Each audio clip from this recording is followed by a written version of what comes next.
Halo, jadi hari ini tanggal 22 Februari akan ada beberapa news yang cukup signifikan. Pertama itu ada dari GBP. Kita bisa perhatikan GBP nanti ada S&P Global CIPS UK Composite PMI, lalu Manufacturing PMI, dan Services PMI. Ini lumayan signifikan juga dan akan timbul di 16.30 ya, akan rilis di 16.30 waktu Indonesia Barat, GMT plus 7. Apa yang perlu kita perhatikan? Ada beberapa zone yang sebenarnya menarik, termasuk zone dari GBP JPY ini ya, karena dia mulai tertahan di area resisten puncaknya. Kalau kita perhatikan dari time frame yang lebih besar, teman-teman bisa memperhatikan jika dia belum berhasil untuk nge-breakout. Di situ kondisinya, dia belum berhasil nge-breakout, tertahan di 1900, which is di harga sekarang ini. Ini kondisinya adalah jika ternyata dia nanti newsnya adalah bad news, maka possible dia akan retracement terlebih dahulu. Ya, retracement terlebih dahulu sebelum melanjutkan lagi peningkatannya. Tapi possible retracementnya besar terjadi, teman-teman sekalian. Dan kemungkinan besar ini sampai jam 16.30 dia akan consolidating. Jadi, either dia consolidating hanya sebatas ini, atau dia langsung bergerak mengalami penurunan atau peningkatan. Tapi nanti news ini akan membantu kita menambah liquidity ketika trade. So, GBP JPY ini better banget kita bisa fokuskan. Kalau King sendiri berharap datanya adalah bad news. Kenapa datanya bad news? Karena secara teknikal ini better buat nge-sell. Jauh lebih better kita nge-sell dibandingkan kita nge-buy. Dan ini sudah dari yang kemarin King sampaikan. King sudah open juga entry buy dari GBP JPY. Bahkan jauh sebelum dia sekarang di 19.0. 190 maaf. Saya sudah entry di 1888, 1889, 1887. So it's around 100-110an pips sampai di saat ini.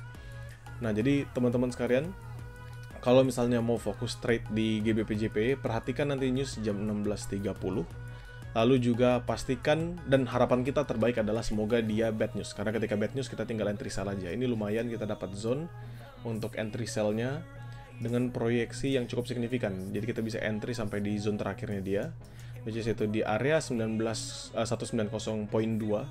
Jadi kita punya area trade-nya 20 pips saja, 1900, 190, 1902.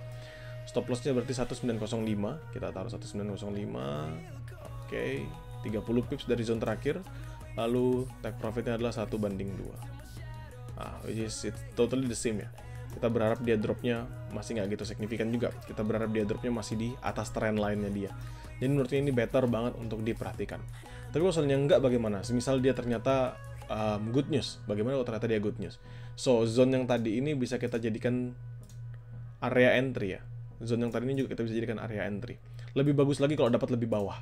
Dimana area lebih bawahnya ya semoga dia drop sampai 1898